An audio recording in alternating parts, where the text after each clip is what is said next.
So I was at Toronto International Film Festival, and then I came back from the festival, and then I saw some movies that were not a part of the festival. So before I keep talking about the movies that were a part of the festival, I'm going to talk about the movies that were not a part of the festival because they're in theaters right now. One of them was It Chapter 2, and it was not great. Now, It Chapter 1 was certainly not a perfect movie, but I was pleasantly surprised by it. It had been a long time since I'd actually seen a horror movie that had actually scared me at some points. Overall, I thought the characters and their dynamics worked well for the story they were telling. The performances were surprisingly good, especially considering how young all the actors are. It just worked really well overall. And I certainly wasn't expecting this movie to be as good as the first, but it was honestly kind of a letdown despite not even having very high expectations for it. This movie is almost 3 hours long, and it wasn't as boring as it could have been, but it was irritatingly repetitive. It doesn't take long to figure out the basic formula of what the film is going to do for the majority of the experience. Basically, each of the characters wander through town one by one, going through abandoned buildings that are all very easy to get into. They have a flashback of something scary happening to them during the events of the first movie that we just never saw in the first movie for some reason, and then once they're done remembering their flashback, they have a similar scary thing happen to them in their present time. Each of them do this one by one, and it gets very stale and repetitive, and the only reason they all split up is because the script wants them to. Apparently they have to find some trinkets to do some ancient ritual to try and kill the it. They gotta find something that's important to them so they can burn it because the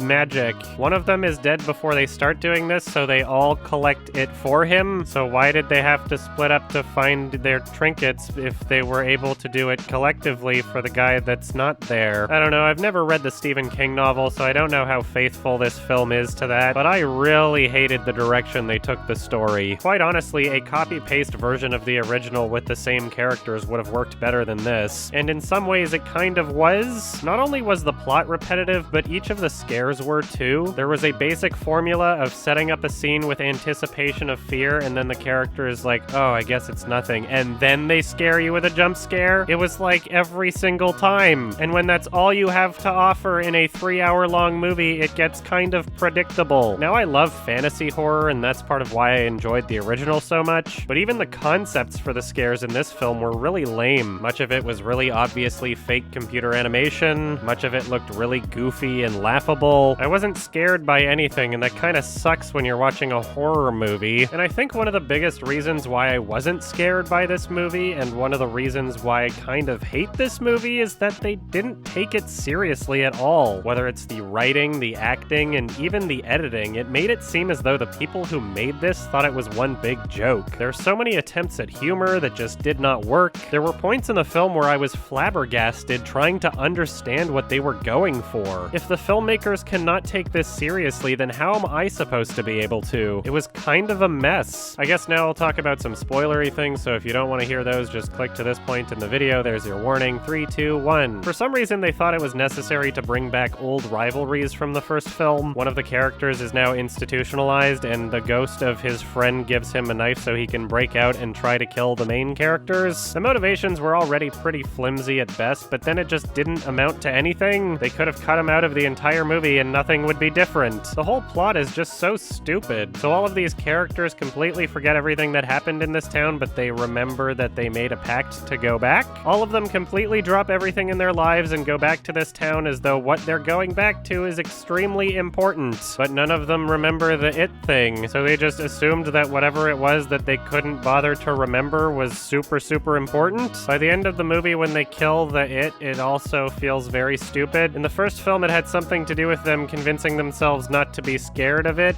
and it kind of made sense because it was explained that he feeds off of your fear or something, but in this film, they just bully him to death. They're like, you're a clown, you're small. I love how when their little ritual bullshit doesn't work, the guy who convinced them all to do it was like, yeah, I guess I knew the entire time that this ancient tribe that tried it all died, but it was only because they didn't believe it would work, and we did believe, so it should have worked for us, implying that this tribe would have tried it without believing that it was going to work. And somehow all of the characters are still friends with this guy after. You led them into a suicide death trap, and they're all okay with it somehow. But yeah, apparently all they had to do was bully it until it became a midget, and then just reach into his chest and grab his heart and go like, nah, we're all gonna close our fists around it, and we're all gonna do it together. It's gonna be very symbolic. It was very dumb. So yeah, this movie was a gigantic mess, and and kind of a disappointment. There is quite a lot that they could have done with this story, but they just decided not to. It was repetitive and annoying, and it didn't seem like anybody involved took it seriously. I don't regret watching this movie, but I'm probably gonna forget about it really soon. Check this one out if you want, but you might find it a waste of time. And I'm giving this one a 3 out of 10. Another movie I saw was Astra, and it was pretty good. I can understand why people liked it, and I can understand why people didn't like it. What I enjoyed about the movie was its overall presentation. From a visual standpoint, this movie is beautiful. Each environment in this film feels fresh, many locations having different color palettes. The sound design in this movie was also well done. There's also a lot that I liked about this film conceptually. It has a really interesting take on what societies in the future would be like. It was able to show product placements without me feeling annoyed by them. The way they were used, it actually served as a commentary on consumerism and corporate culture. The effects in this movie were great and felt very realistic. I really enjoyed the main character and found that he had much more depth than you'd expect from this type of movie. Brad Pitt's performance was also very good and he fit the role quite well. I guess my biggest issue with this film is that some things seem a bit silly. There's quite a few things that happen in this movie that will make you wonder whether the movie's smarter than you or vice versa. Perhaps I'll have more firm of a grasp on how I feel about those things on a second watch, but there are undoubtedly some scenes that feel really dumb regardless. Without spoiling anything, there's a scene where several characters die and it was nothing short of laughable. It seems as though everybody lost their brain cells and decided to be idiots and they all died in comical ways. There are parts of this movie that make me wonder why characters didn't do something different. There are conflicts in the film that would not be there if it weren't for poor decision-making. Poor decision-making coming from people who are supposedly experts. Anyway, I still think this movie is at least worth a watch. From a technical perspective, this film is actually pretty great, and although there are parts that feel very stupid, I'll probably be watching this one again. So for now, I'm giving this one a 6 out of 10. Stay tuned for more things. There's a lot of things I gotta get done, so I'll be making things. Stay tuned. Thank you, bye.